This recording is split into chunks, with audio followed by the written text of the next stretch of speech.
नमस्कार दोस्तों, स्वागत है मेरे चैनल में। दोस्तों एक बार आपको दिखाना चाहता है, एक प्लॉट दिखा रहा हूँ जिसमें देख लीजिए इसकी विड्थ है जो पीछे बैक में दिख रहा है 30 फीट है, और फ्रंट में इसका क्या है 30 फीट का है। और इसकी लेफ्ट साइड की जो लेंथ है 45 फीट की है, और राइट साइड की लेंथ कितनी 50 फीट की है। दोस्तों इसमें सबसे पहले आपको जब इसमें आपने प्लान किया, और प्लान करने से पहले कंडीशन देखो, अपने डायगोनल नाप नूप के इसको प्लान किया होगा। स्ट्रेट लाइन देखिए हुए कौन सी स्ट्रेट लाइन है, तो स्ट्रेट लाइन के अकॉर्डिंग हमसे प्लान किया। तो प्लान करने के हम कंडीशन के जस्ट बाद आएंगे इसमें लेआउट ग्राउंड में किस तरह से हमको टैली करेंगे। सबसे पहले आपको पॉइंटेड वाली ये वाली पॉइंटेड बात बताना चाहता हूँ। दोस्तों हम इस मेन पॉइंटेड से इसलिए बताना चाहता हूँ, ये हर आदमी के लिए इंपॉर्टेंट वाली पॉइंटेड होता है कि लेआउट किस तरह से होता है ग्राउंड में, ये सबसे इंपॉर्टेंट वाली बात होता है। दोस्तों देख लीजिए, मैं आपको दिखाना चाहता हूँ, जब भी हमारे पास ड्राइंग आती है और हम इससे वाले पॉइंटेड को पकड़ते हैं, और हमने पहले से ड्राइंग में सजेस्ट किया रहता है कि हमने कहाँ से इसमें गुनिया करना है। ठीक है, जो 90 डिग्री में मैक्सिमम जो हमारा प्लान जो भी बनता है 90 डिग्री के कंडीशन में बनता है। रेक्टेंगुलर कोई भी चीज शेप आती है हमारी, तो इसलिए हम यहाँ पे दिखाना देते हैं। देख लीजिए यहाँ पे हमारे 4, 3 और 5 का ये कॉम्बिनेशन होता है जो एक रेक्टेंगुलर बनाता है, जिसको कहते हैं पाइथागोरस प्रमेय होती है। माने कमेंट के जो एक थ्योरम लगता है, कहने का बोला था 4, 3 और 5। तो अब क्या होता है कि हमें क्या करना है, जब भी हमें लेआउट करना होता है तो सबसे पहले हम क्या करते हैं, जिस साइड में डायमेंशन छोड़नी है सबसे पहले छोड़ देते हैं। ठीक है, अभी तो मैं आपको डायमेंशन कितनी छोड़नी है वाला पॉइंटेड नहीं बता रहा, सीधे सीधे ये पॉइंटेड बता रहा हूँ कि 90 डिग्री कैसे करना है। यहाँ पर समझ लीजिए आपको किस तरह से करना है। हमने जो गहराई होती है उसको अपने 4 फीट लेना है, और इधर वाली आपको लेना है 3 फीट लेना है। ठीक है, अब देख लीजिए हमारा ये 4 फीट जब आएगा और 3 फीट आएगा, तो कम से कम जब हम इसको यहाँ इस पॉइंट से और इस पॉइंट को मिलाएंगे तो हमारा 5 फीट आना चाहिए। इस कंडीशन में आपका ये स्ट्रेट लाइन में आप अब देख लीजिए, अगर ये स्ट्रेट लाइन वाली इस वाली लाइन को आप चेंज नहीं कर रहे हैं, लेकिन तो आपको क्या करना पड़ेगा, यहाँ से इस वाले पॉइंट से आपको लगा कि 5 फीट से इंच में बढ़ रहा है, 5 फीट 3 इंच 2 इंच इस तरह से आ रहा है, तो अब हो सकता है आपका ये वाली लाइन नीचे आ सकती है। देख लीजिए यहाँ आ सकती है, क्योंकि ये इस तरह से बोल रहा है कि 90 डिग्री जो बनेगा इस तरह से आएगा। इससे पता लग जाएगा ऊपर नीचे कितना जा रहा है। तो आपको हो सकता है इस वाले पॉइंट पर आगे आपको एग्जैक्ट मिल जाएगा 5 फीट। तो इसको लेते हुए हमारा सूत जो होता है, इसको लेते हुए इस सूत को लेते हुए हम इसका वर्किंग इस तरह से हम इस तरह को 90 डिग्री मानते हुए इस तरह से हम इसका गुनिया चालू कर देते हैं। जब गुनिया चालू हो जाता है तो हम यहाँ से इस वाली लाइन को पढ़े, फिर इस वाली लाइन को पढ़े, चारों साइड की लाइन को उसको डायगोनल चेक करेंगे। डायगोनल चेक करके आपको 90 डिग्री मिल रहा है, तो आपको डायगोनल चेक करेगा, आपको जब चाहिए कि हमारे डायगोनल एच पर आ रहे हैं, तो आपको लगना चाहिए कि हम क्या कर रहे हैं, सही क्या कर रहे हैं, हमारा क्या हो रहा है, सही क्या होता है, लेआउट हो रहा है ग्राउंड में, क्या करते हैं हमारा जो गुनिया हो रहा है सही हो रहा है। तो ये इंपॉर्टेंट वाली बात, छोटी छोटी बातें हैं लेकिन सबसे इंपॉर्टेंट वाली बात, लेकिन आपको आना भी चाहिए। सबसे मेन चीज क्या है कि यही पॉइंटेड नहीं होता, बहुत सारे पॉइंटेड होता है।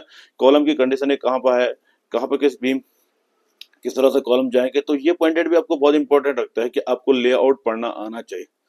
तो लेआउट में दो प्रकार के प्लान आपको मिलेंगे, एक तो आपको लेआउट सिंपल लेवल में है, एक आपको सेंटर लाइन प्लान मिलता है। सेंटर लाइन प्लान बहुत सारे कॉन्ट्रैक्टर जानते हैं सेंटर लाइन किस तरह से करनी होती है। वो वाला प्लान भी आपके पास अगर आपको आर्किटेक्ट देता है तो उस तरह से आप लेआउट कर सकते हैं। बेसिकली एक सिंपल प्लान होता है, ये सबसे छोटी छोटी पॉइंटेड वाली बात है कि आपको इस तरह से करना है। ये भी आपके पास सबसे इंपॉर्टेंट वाली बात की इस तरह से भी आप क्या कर सकते हैं, बिल्डिंग को क्या कर सकते हैं, इस तरह से भी टैली कर सकते हैं। ये मेथड है, सिंपल मेथड है। जैसे किसी बार आपका लेआउट ड्राइंग नहीं है, कहने के बाद आपका ग्रेड वाली है, आपका सेंटर टू सेंटर लाइन वाला वो नहीं है, तो आप इस कंडीशन को ले सकते हैं। ये बहुत अच्छी कंडीशन है, और इस तरह से आप उसको ग्राउंड में टैली कर सकते हैं, जिसमें आपकी वेस्टेज भी नहीं होगी। और दूसरी बात क्या होगी, आपको जो आपको लगेगा हाँ कहीं पर उन्नीस बीस हो रहा था, आप उसको एकदम से ठीक समझ सकते हैं कि हाँ यार यहाँ पर क्या क्या है, डायमेंशन सही नहीं है, डायमेंशन को सही करना। और यहाँ पे क्या होता है, जब हमारी लेआउट हो जो हमारा दुनिया हो रहा सही हो रहा कि नहीं हो रहा, ये इंपॉर्टेंट पॉइंटेड वाली बात है। दोस्तों अब मेन चीज होता है कि सबसे पहले प्लॉट को अगर अकॉर्डिंग नापने वाली बात करें तो ये जो पॉइंटेड होता है, ये वाला देख लीजिए, ये वाला पॉइंटेड जो बता रहा हूँ मैं, ये वाला देख लीजिए, ये वाला डायगोनल हो गया और ये वाला डायगोनल हो गया। ये देख लीजिए, ये दो डायगोनल हो गए। ये डायगोनल बहुत बड़ा इंपॉर्टेंट रोल रखते हैं किसी भी प्लॉट को गुनिया करने में, क्योंकि इसी बेस पर आप प्लान करोगे। सबसे पहले कोई भी आर्किटेक्चर फील्ड में इस लाइन में काम कर रहा हो, कोई भी कॉन्ट्रैक्टर हो, सबसे पहले देख लीजिए आप जब प्लॉट मेजरमेंट करोगे तो जरूर आप डायगोनल जरूर नाप लीजिए। इस डायगोनल के अकॉर्डिंग आपके प्लॉट की एक्चुअल शेप आपके पास आ सकती है। अगर डायगोनल सही प्रॉपर तरीके से नहीं नाप पाएंगे तो आपको प्लॉट में प्लान करोगे तो प्लान क्या होगा, ग्राउंड में बैठ नहीं पाएगा। इसलिए सबसे पहले जब ग्राउंड मैप के लिए आपके पास किसी क्लाइंट का डिस्कसिंग होती है तो सबसे पहले उसको बोले कि मुझे प्लॉट विजिट करवा दीजिए। प्लॉट विजिट कराने के बाद उसको मेजरमेंट कर लीजिए, और मेजरमेंट करने के बाद आप उसको प्रॉपर तरीके से टैली कर सकते हैं। दोस्तों ये सिस्टम होता है प्लानिंग का। उसमें क्या होता है कि जो उसके बाद आपको कोई प्रॉब्लम भी नहीं, आप लेआउट ग्राउंड में बिल्डिंग्स पे जो बाद में लेआउट होता है या बिल्डिंग से क्या जब गुनिया होता है उस टाइम पे आपको ग्राउंड में जाने की कोई दिक्कत वाली बात नहीं है, क्योंकि ऑलरेडी उस पर आपके पहले से क्या कर चुके हैं, गुनिया बना चुके हैं किस तरह से हमें लेआउट करना, वो सारे डिपेंडेंट आप कर चुके हैं, उससे उसमें कोई प्रॉब्लम नहीं आती है।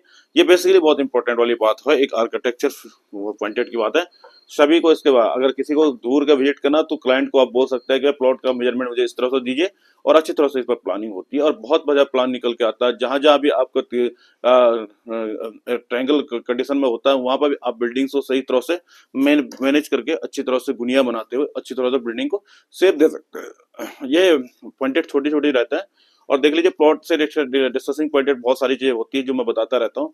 ये एक छोटी सी जानकारी है जिसको आप जहन में रख सकते हैं। और बहुत सारे कॉन्ट्रैक्टरों के लिए भी बहुत इंपॉर्टेंट चीज होती है जो जिनको जानकारी नहीं होती है कि गुनिया किस तरह से प्लस पॉइंट होता है।